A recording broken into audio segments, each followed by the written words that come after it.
नमस्कार प्रिय दर्शकों, आप सभी का हमारे YouTube चैनल पर हार्दिक स्वागत है। दोस्तों, आज मैं फिर हाजिर हूँ नया वीडियो नई कहानी लेकर के। प्रिय मित्रों, आज की कहानी बड़ी मोटिवेशनल ज्ञानवर्धक होने वाली है। जिस कहानी में मैं आपको बताऊंगा कि यदि आप त्याग करते हैं, यदि आप परमार्थ करते हैं, यदि आप परोपकार करते हैं तो उसका कितना बड़ा फ़ायदा होने वाला होता है। क्योंकि उस ऊपर वाले की नज़र में सब रिकॉर्डेड रहता है कि आप कितना पाप करते हैं, कितना पुण्य करते हैं, कितना आप अपने बारे में सोचते हैं, कितना आप पराये धर्म के बारे में या पराये मतलब फ़ायदे के भलाई के बारे में, किसी का निस्वार्थ मतलब आप कितना सोचते हैं। तो दोस्तों, आपको कहानी शुरू करने से पहले एक रिक्वेस्ट है कि जो भी प्रिय मित्र दर्शकगण हमारे चैनल से नए जुड़े हो, चैनल को सब्सक्राइब कर ले और बेल आइकन को प्रेस कर ले। दोस्तों, शुरू करता हूँ।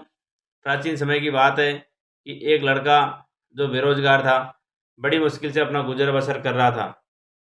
दोस्तों, उसको जैसे तैसे करके एक छोटी सी कंपनी में एक जॉब तो मिल गया, लेकिन जॉब में जो पगार मिलता था वो बहुत कम पैसे मिलता था। तो बड़ी मुश्किल से अपनी वो 4 रोटी पका के खाया करता था, फिर नौकरी करने जाता था। एक दिन क्या होता है कि जब वो रोटी बना के एक प्लेट में रख के आया, तो क्या देखता है, थोड़ी देर बाद आता है तो उसको 3 ही रोटी उसमें मिलती है, चौथी रोटी गायब मिलती है। दोस्तों, दूसरे दिन फिर वो खाना बनाता है, फिर उसको 1 रोटी गायब मिलती है। अब वो बड़ा परेशान कि मेरा जैसे तैसे करके नौकरी मिली और बड़ी मुश्किल से 2 वक्त की रोटी मैं बना के खाता हूँ, गुजर बसर कर रहा हूँ, और ये 4 रोटी की जगह 3 ही रह जाती है रोज़-रोज़। अब उसने तीसरे दिन डिसीजन लिया कि मैं देखता हूँ कि मेरी आखिरकार ये रोटी कौन ले जा रहा है। तो दोस्तों, उस दिन वो जैसे ही खाना बना के हाथ धोने के लिए जा रहा था, तो हाथ धोने के लिए गया नहीं बल्कि वहीं छिप गया। तो दोस्तों, वो क्या देखता है कि एक मोटा सा तगड़ा सा चूहा उसकी एक रोटी को घीस के ले जा रहा था पकड़ के मुँह में। उतने में ही वो उसको आके बोलता है कि भाई क्या कर रहा है चूहे भाई, बड़ी मुश्किल से 4 रोटी का अन्न, इतना सा मेरी मजदूरी मिलती है, इतना सा कमा के लाता हूँ और उसमें से भी तू एक ले जा रहा है। चूहा कहने लगा, भाई मैं तो मेरे भाग्य का खा रहा हूँ, मैं थोड़ी कहीं कमाई करने जाऊँगा, मैं थोड़ी कहीं पैदा करने जाऊँगा, जहाँ रहूँगा वहीं के आसपास से तो मैं खाना खाऊँगा। फिर चूहा उसको कहता है कि भाई तेरे को निराश होने की ज़रूरत नहीं है, मैं एक बात बताता हूँ, यदि तू करे तो तू माला माल हो जाएगा, तू धनवान हो जाएगा और तेरे घर में किसी चीज़ की कमी नहीं रहेगी। ये बात जब चूहा ने उसको बोली तो आदमी बड़ा खुश हो गया और कहने लगा, भाई चलो बताओ, ये भी उपाय मैं करके देखता हूँ। चूहा कहता है कि तुम जाके फैक्ट्री से छुट्टी लीजिए 10-15 दिन की और जैसे मैं कहता हूँ वैसे करो। आप 2-3 गांव छोड़ करके एक पहाड़ी के साइड में कुटिया में महात्मा बुद्ध जी रहते हैं, आप उनके पास जाइए और अपनी ये फटी हाल गरीबी है, आप जिस परेशानी का सामना कर रहे हो, संकटों का सामना कर रहे हो, उनका बारे में महात्मा बुद्ध से पूछिए कि महाराज ऐसी क्या गलती हो गई जो मैं इस तरह से दर-दर भटक रहा हूँ गरीबी से और मेरी गृहस्थी भी नहीं बस पा रही है। दोस्तों, चूहे का ये सवाल उस लड़के को समझ में आ गया, तो सेठ के पास जाकर के 10-15 दिन की छुट्टी लेता है और दूसरे दिन सवेरे ही वो निकल लेता है महात्मा बुद्ध के पास जाने के लिए। प्रिय मित्रों, रास्ता काफ़ी लंबा था और पहाड़ी जैसा था। चलते-चलते उसको एक जगह रात हो गई, तो वहाँ एक गांव में एक मकान में उसने रुकने का डिसीजन लिया कि चलो किसी घर में रुक जाता हूँ। तो दोस्तों, एक बूढ़ी अम्मा के घर में उसने कहा कि माताजी, यदि आप मुझे एक रात की शरण दे दे तो मैं सुबह होके यहाँ से निकल जाऊँगा, आपका बड़ा पुण्य होगा, आपका बड़ा धर्म होगा, भला होगा। इस तरह से कह के माताजी ने कहा कि कोई बात नहीं बेटा, मैं आपको रोक लेती हूँ, पर ये बताइए तुम जा कहाँ रहे हो। दोस्तों, माताजी ने उसको रोक लिया अपने घर में रात्रि विश्राम के लिए और शाम को उसको खाना भी खिलाया। अब दोस्तों, जैसे ही महात्मा जी के बारे में बताया कि मैं महात्मा बुद्ध से मेरी गरीबी का सवाल पूछने जा रहा हूँ, तो माताजी कहने लगी कि बेटा तू एक काम करना, मेरा भी एक सवाल पूछिया ना महात्मा बुद्ध जी से कि ये मेरे घर में जवान बेटी है, ये जब से पैदा हुई है, जब से एक इसके लफ्ज़ नहीं सुना मैंने आज तक, तो महात्मा जी से पूछिया ना कि ये बोलेगी कब। तो लड़का कहता है कि महात्मा जी बिल्कुल पूछ आऊँगा, आप चिंता नहीं करो माता जी। तो सवेरे होते ही माता जी को प्रणाम करके वहाँ से चला जाता है। दूसरे दूसरे दिन की उसने यात्रा शुरू किया काफ़ी दूर जंगली रास्ता था, पथरीला। चलता गया, चलता गया, चलता गया। उसको रास्ते में एक पहाड़ी की चोटी पर एक महात्मा जी मिले तपस्या करते हुए। अब दोस्तों उसके पास बैठा, महात्मा जी ने उसको अपनी कुटिया में विश्राम के लिए रोका, पानी वानी पिलाया, खाना खिलाया। फिर महात्मा जी ने पूछा कि बेटा तू जा कहाँ रहा है? वो बेटा कहने लगा कि महाराज मैं जा रहा हूँ महात्मा बुद्ध से सवाल पूछने कि मैं गरीब क्यों हूँ, मेरे गृहस्थी में इतना परेशान क्यों रहता हूँ। दोस्तों महात्मा जी ने कहा कि बेटा मेरा भी एक सवाल पूछिए ना कि मेरे को स्वर्ग की प्राप्ति कब होगी? मैं यहाँ 1000 साल से तपस्या कर रहा हूँ, मुझे स्वर्ग की प्राप्ति कब होगी? लड़का कहने लगा बिल्कुल महाराज पूछ आऊँगा, आप चिंता नहीं करो, आशीर्वाद दीजिए और मैं जाता हूँ। प्रिय मित्रों, तीसरे चौथे दिन की फिर उसने यात्रा चालू किया और पैदल चलते चलते चलते चलते वो वहाँ पहुँचने के लिए जा रहा था। तो रास्ते में एक कछुआ मिला, क्योंकि उस राहगीर को वहाँ पे प्यास लगी, तो प्यास को बुझाने के लिए पानी पीने गया। तो तालाब से निकल के एक कछुआ आया और उस लड़के से कहने लगा बेटा तुम कहाँ जा रहे हो?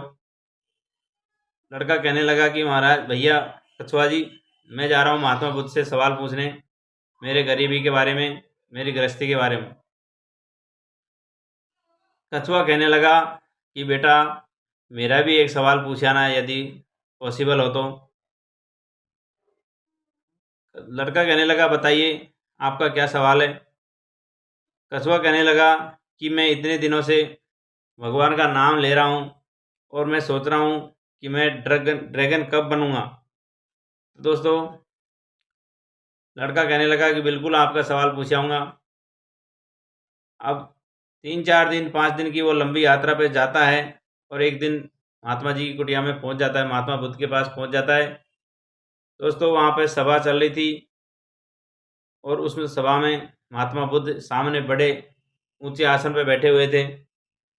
उसमें एक ही शर्त थी कि जो भी भाई यहाँ सवाल पूछने आए हैं केवल 3 ही सवाल मेरे से पूछ सकते हैं, चौथा सवाल मेरे से पूछेंगे नहीं। तो दोस्तों कंडीशन जब महात्मा बुद्ध की 3 सवालों की थी तो वो लड़का बड़ा परेशान, उसको 3 सवाल तो रास्ते में ही बता दिए लोगों ने। पहला सवाल बुढ़िया का, दूसरा सवाल महात्मा जी का, तीसरा सवाल कछुआ का, चौथा सवाल उसका खुद का। अब लड़का बेचारा बड़ा परेशान कि मैं छोड़ूं तो कौन सा सवाल छोड़ूं। जिसका सवाल छोड़ूंगा तो रास्ते वाले मेरे से पूछेंगे कि भाई मेरा क्या हुआ, मेरा क्या पूछा सवाल, महात्मा बुद्ध ने मेरे बारे में क्या कहा। प्रिय मित्रों बड़ा सोच विचार करता है। उसने सोचा कि चलो अपना सवाल तो कभी बाद में पूछ लेंगे, पहले तीनों रास्ते वालों का ही सवाल पूछ लेते हैं। दोस्तों उसने बेचारे ने परमार्थ का सोचा, अपने सवाल का त्याग किया। अब ऐसा आप समझते हैं कि कोई करने वाला ही करता है, लेकिन दोस्तों उसने परमार्थ का सोचा। अब उसने जब उसकी बारी आई सवाल पूछने की तो उसने वो तीनों सवाल पूछ लिए महात्मा बुद्ध से कि महात्मा जी उस बुढ़िया के घर में जवान लड़की है, 20 साल से बोली नहीं है, गूंगी है। तो दोस्तों महात्मा जी ने जवाब दिया कि बुढ़िया को बोल देना जिस दिन उस लड़की की शादी हो जाएगी उसी दिन वो बोलने लग जाएगी। दूसरा सवाल महात्मा बुद्ध ने उस रास्ते में मिले हुए सिद्ध पुरुष या महात्मा जी का पूछा कि उसको स्वर्ग की प्राप्ति कब होगी।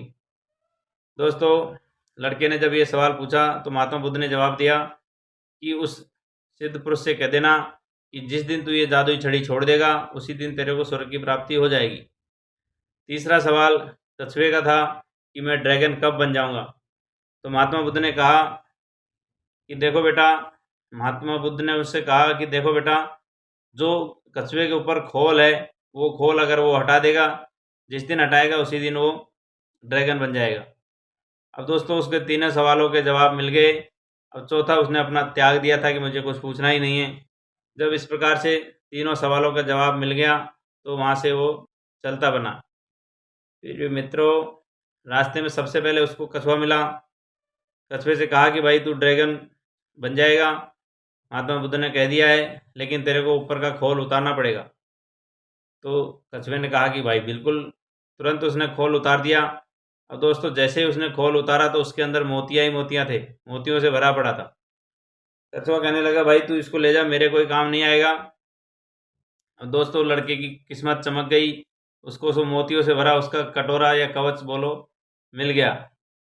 फिर लेकर के खुशी खुशी आगे चला। फिर वो सिद्ध महात्मा मिले रास्ते में, सिद्ध पुरुष, जिन्होंने कहा था कि मैं 1000 साल से तप कर रहा हूँ, कब जा कर के मुझे स्वर्ग की प्राप्ति होगी। दोस्तों लड़के ने कहा कि महाराज आप ये जादू की छड़ी को छोड़ दीजिए, आपको स्वर्ग की प्राप्ति तत्काल हो जाएगी। उसने कहा कि बेटा इसको सबसे पहले तू ही पकड़ जादू की छड़ी को। तो उसने जादू की छड़ी का त्याग किया और वो सिद्ध पुरुष स्वर्ग को पहुंच गया।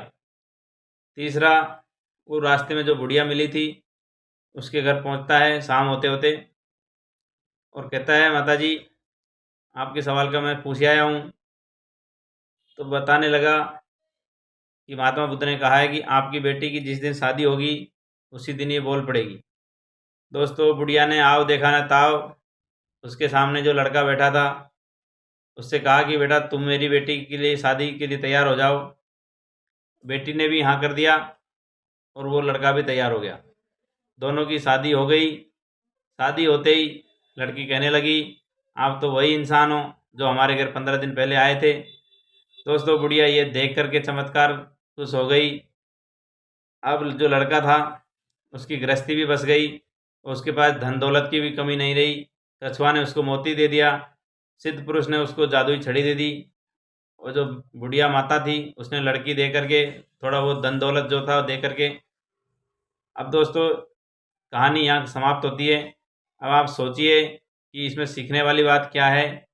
सीखने वाली बात यह है कि उस लड़के ने बेचारे ने अपने सवाल का त्याग किया, जबकि पूछने तो वो अपना सवाल गया था, लेकिन परमार्थ के चक्कर में उस ऊपर वाले के नज़र में जो दया करता है और जो भला करता है, दया का उल्टा याद होता है और भला का उल्टा लाभ होता है।